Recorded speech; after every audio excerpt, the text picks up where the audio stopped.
네, 요한일서 1장 1절에서 2절 같이 봉독하겠습니다. 태초부터 있는 생명의 말씀에 관하여는 우리가 들은 바요, 눈으로 본 바요, 자세히 보고 우리의 손으로 만진 바라. 이 생명이 나타내신 바 된지라. 이 영원한 생명을 우리가 보았고 증언하여 너희에게 전하노니 이는 아버지와 함께 계시다가 우리에게 나타내신 바 된 이시니라. 아멘. 요한복음 1장 1절에 태초에 말씀이 계시니라. 이 말씀이 하나님과 함께 계셨으니 이 말씀이 곧 하나님이라. 요한 1서에 태초부터 있는 생명의 말씀. 요한이 예수가 그리스도라고 하는 사실.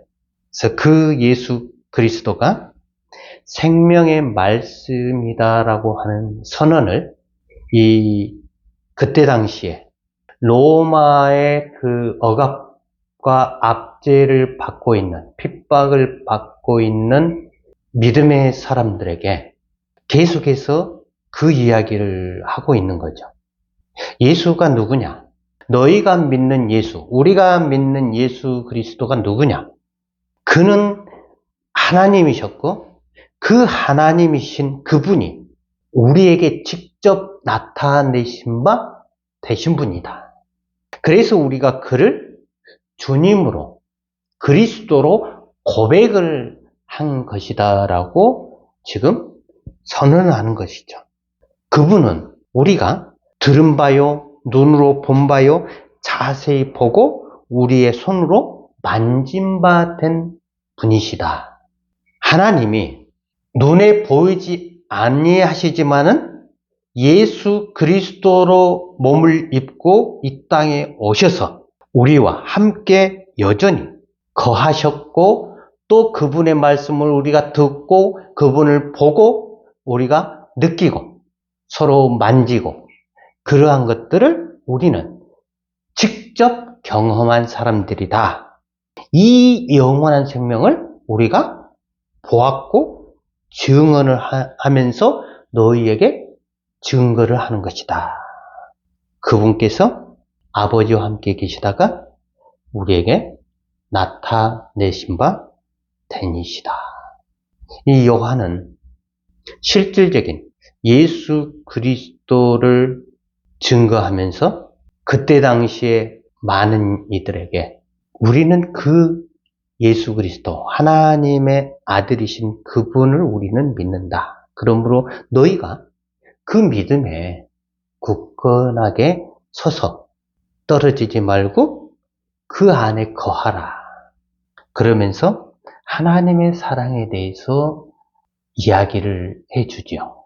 하나님의 사랑이 우리에게 어떻게 나타났는지, 그 사랑이 우리 가운데 어떻게 임하고 있는지, 이 요한 1서, 요한 2서, 요한 3서에서 이제 하나하나 풀어서 이야기를 해주고 있죠. 근데 이 요한복음은 어떻게 보면은 좀 이해하기가 가장 쉬운 언어로 좀 기록을 했어요. 그래서 오늘 우리가 이 본문에 나와 있는 태초부터 있는 생명의 말씀, 말씀이신 그분께서 우리 가운데 나타나셨다. 자, 저번에 우리가 말은 명사가 아니고 동사라고 했어요. 왜 그러냐면은 말이라고 하는 것은 머물러 있는 게 아니고 말로서 표현이 되는 거죠. 하나님 말씀은 살아서 움직이는 운동력이 있어서 모든 것들과 함께 역사를 하게 된다고 이야기를 했죠.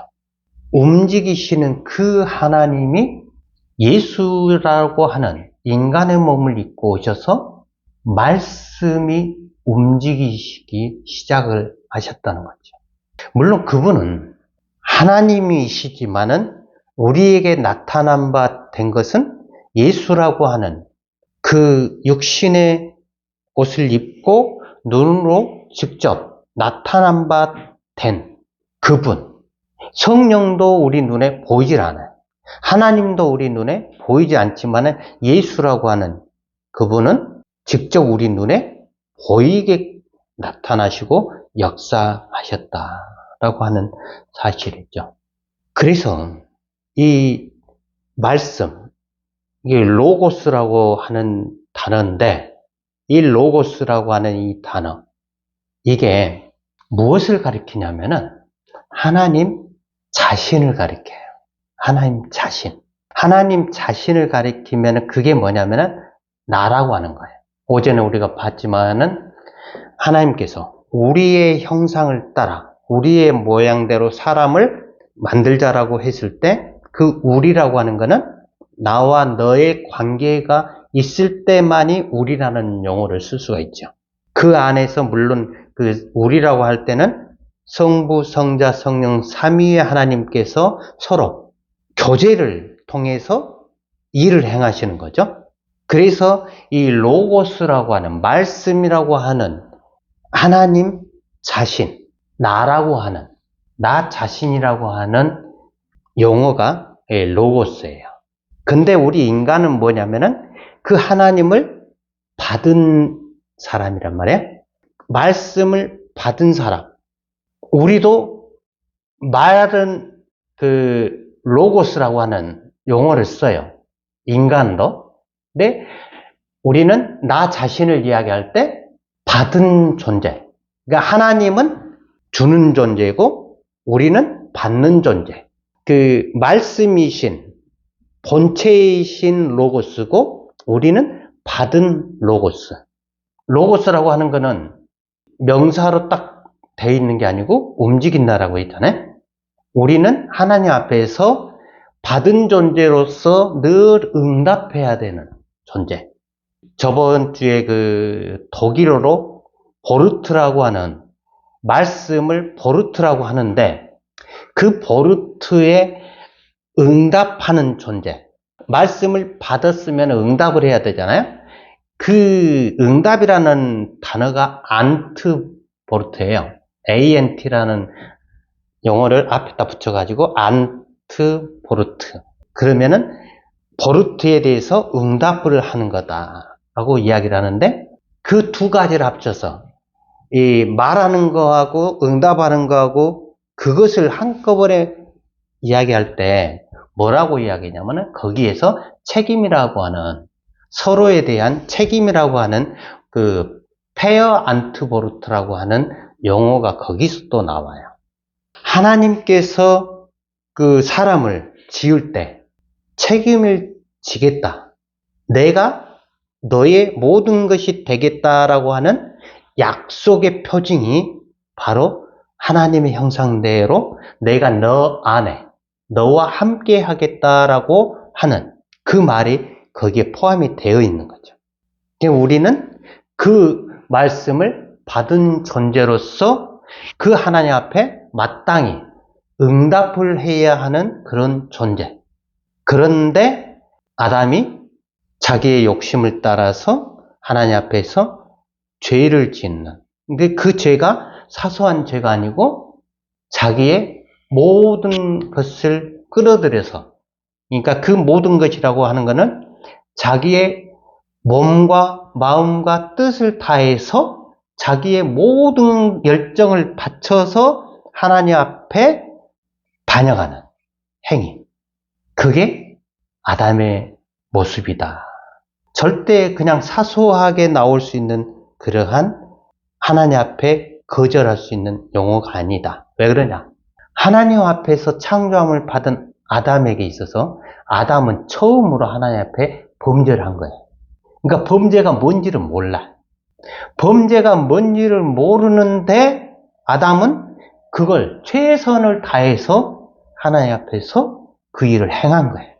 먹지 말라. 네가 반드시 죽는다라고 선언했지만 아담은 그것을 자기의 것으로 만들어버린 거죠. 아담이 하나님의 형상을 관계라고 했잖아요. 관계가 깨져버리면서 그 하나님의 형상을 잃어버리게 된 거죠. 이 하나님의 형상을 회복하기 위해서 예수님이 직접 이 땅에 나타내신 바 된 그 사건. 예수님은 하나님이시지만 사람과의 그 관계를 다시금 회복시키기 위한 중재자로서의 그 일을 하시기 위해서 직접 사람의 몸을 입고 이 땅에 오셔야만 했다. 그 이야기는 하나님이 아담이 범죄할 것을 미리 아시고 이 아담의 범죄를 막지를 않으셨다라고 해요. 막아버리게 되면은 무슨 일이 벌어지냐면은 아담의 자유의지를 막아버리는 거예요. 하나님께서 주신 고유한 그 자유의지를 하나님 스스로가 막아버리게 되면은 정의가 사라져버리게 되겠죠. 그래서 하나님은 이미 아담을 창조하기 전에 사람을 지으면 그 사람이 반드시 죄를 범할 것이다. 내 말을 어길 것이다 라고 하는 그 사실까지도 아시면서 우리가 우리의 형상을 따라서 사람을 만들자. 그 말을 하기 전에 이미 어떻게 구원할 것인가도 이미 다 해놓고 나서 직접 그 일을 행하셨다라고 하는 사실이죠. 그래서 요한은 이 예수님에 대해서 우리가 보고 듣고 느끼고 만짐받은 이 예수 그리스도, 그분이 바로 하나님이시고 그분이 바로 우리에게 사랑을 주시는 분이다. 그 사실을 독자들한테 계속해서 이야기를 하는 거예요. 너희가 그 좌절과 절망 가운데 정말 앞길이 캄캄하고 아무것도 보이지 않는 그 상황 가운데 모든 제자들이 죽음을 당하는, 순교를 당하는 그러한 상황 가운데, 핍박을 당하는 그러한 가운데 도망 다니면서 이들이 예배하고 도망 다니면서 이들이 어떻게든지 신앙을 지키려고 하는 이들에게 요한이 너희에게 하나님의 사랑이 나타난 바 되었다. 그걸 강조를 하고 있는 거지. 우리의 삶 가운데서 우리가 하나님과 함께 늘 동행하는 삶, 예수 그리스도를 통해서 회복되는 그 삶을 우리가 이제는 누려야 되겠다. 생명의 말씀. 이 생명의 말씀을 우리가 어떠한 일이 있더라도 버리지 않고 늘 지킬 수 있는 우리의 삶이 되기를 주님의 이름으로 축원합니다.